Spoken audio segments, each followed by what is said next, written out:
गरिमा यही नाम था उसका। कॉलेज में मेरे साथ पढ़ती थी। बहुत घमंडी थी।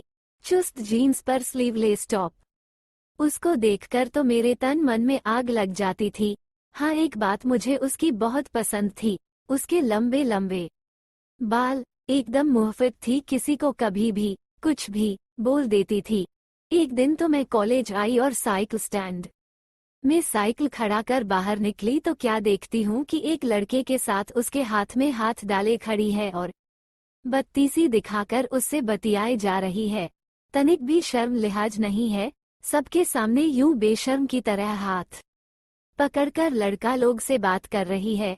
यही शब्द मेरी जुबान पर आए थे और मेरी इस बात का जवाब मेरे बगल में खड़ी प्रीति ने कुछ इस तरह दिया था। हाँ, खुद तो शर्म लिहाज है नहीं, जब लड़का लोग कुछ गलत करेंगे तो दोस्त लड़कों को देगी, अपनी गलती नहीं देखेगी।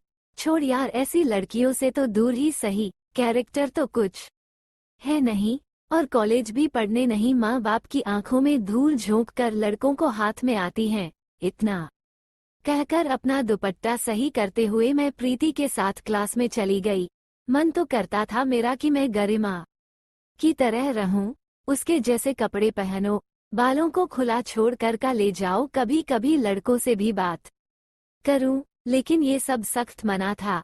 चुपचाप पढ़ने जाओ, बालों का जूड़ा बनाओ या छोटी कर लो, लड़के को आंख उठाकर भी मत देख, ज्यादा दांत फाड़ कर मत हंसो। बचपन से सुनती इन सभी हिदायतों से मेरी इच्छाएं तो दब गई थी, परंतु कॉलेज में गरिमा को देखकर तुरंत ही उसे चरित्रहीन लड़की घोषित कर दिया।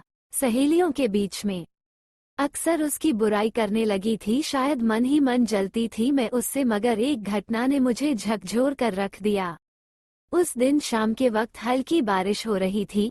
कॉलेज से घर जाना था और रास्ते में 2 किलोमीटर का सुनसान जंगल पड़ता था जिससे मैं और प्रीति आते जाते थे।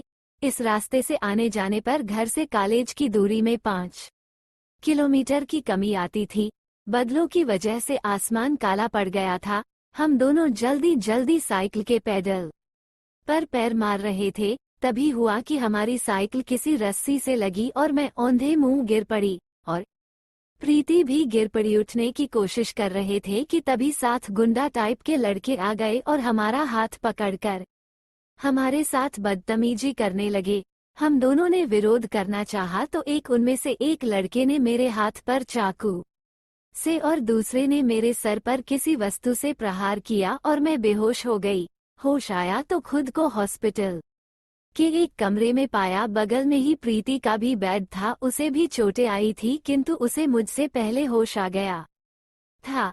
होश में आते ही मैंने तुरंत प्रीति की ओर देखा और रोने लगी। सब कुछ खत्म हो गया, मेरी इज्जत, सब खत्म, कुछ नहीं हुआ। हमें और हमारी इज्जत को कुछ नहीं हुआ, दर्द में कराहते प्रीति ने कहा। इतनी देर में नज़ आ गई और हमसे कुछ ना बोलने को कहकर डॉक्टर को खबर करने चली गई।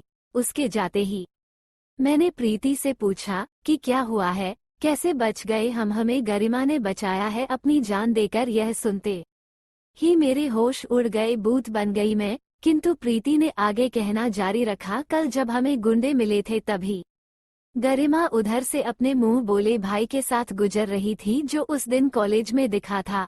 मेरी आवाज सुनकर भी दोनों वहां आए और हमें बचाने की कोशिश करने लगे। गुंडों ने उसके भाई को चाकू मार क्या कर दिया। एक गुंडा तुम्हारे साथ दुष्कर्म करने की कोशिश करने लगा तो गरिमा ने पास ही पड़े पत्थर को उसके सिर पर मार दिया।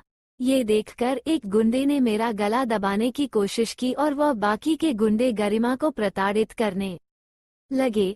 उसकी जी के रोंगटे खड़े कर रही थी। पुलिस के सायरन की आवाज सुनाई दी और उस गुंडे के हाथ पर, जिसने मेरे हाथ और गले को पकड़ा था, मैंने दांतों से जोर से काटा और जंगल से बाहर की ओर भागने लगी। उन्होंने मेरा पीछा किया। किस्मत से पुलिस की नज़र मुझ पर पड़ गई और वो लोग मेरे साथ जंगल में आने लगे।